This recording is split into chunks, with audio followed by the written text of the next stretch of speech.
వైఖరి రేవంత్ రెడ్డి నియంత వైఖరి నాయకత్వం రేవంత్ రెడ్డి నియంత రాజ్యం దొంగల రాజ్యం దోపిడి రాజ్యం దొంగల రాజ్యం దోపిడి రాజ్యం రేవంత్ రెడ్డి ఇదేమి రాజ్యం దొంగల రాజ్యం దోపిడి రాజ్యం ఇదేమి రాజ్యం దొంగల రాజ్యం దోపిడి రాజ్యం రేవంత్ రాజ్యం ఇదేమి రాజ్యం దొంగల రాజ్యం దోపిడి రాజ్యం ఇదేమి రాజ్యం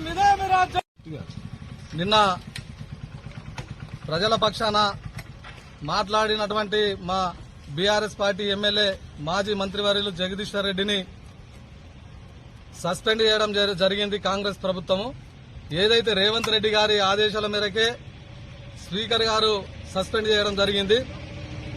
సస్పెండ్ కు నిరసనగా ఈరోజు మా బీఆర్ఎస్ పార్టీ తరఫున మా జోగురామన్న గారి ఆధ్వర్యంలో కేటీఆర్ గారు ఇచ్చిన పిలుపు మేరకు ఇలా బీఆర్ఎస్ పార్టీ కార్యాలయం ముందర సర్కారు యొక్క దిష్టిబొమ్మ దగ్ధం చేయడం జరిగింది. ఎందుకంటే కాంగ్రెస్ ప్రభుత్వము అనేక హామీలు ఇచ్చిండ్రు. 6 గ్యారెంటీలలో ఏ ఒక్క గ్యారెంటీ కూడా చేస్తలేదని చెప్పి ప్రజల పక్షాన జగదీశ్వర్ రెడ్డి గారు మాట్లాడితే రైతు పంట పొలాలు ఎండిపోయి నానా అవస్థ ఇబ్బందుల పాలైతా ఉంటే రైతులకు ఆదుకునే ప్రభుత్వం ఆదుకోక నిరంకుశంగా పరిపాలిస్తా ఉన్నది.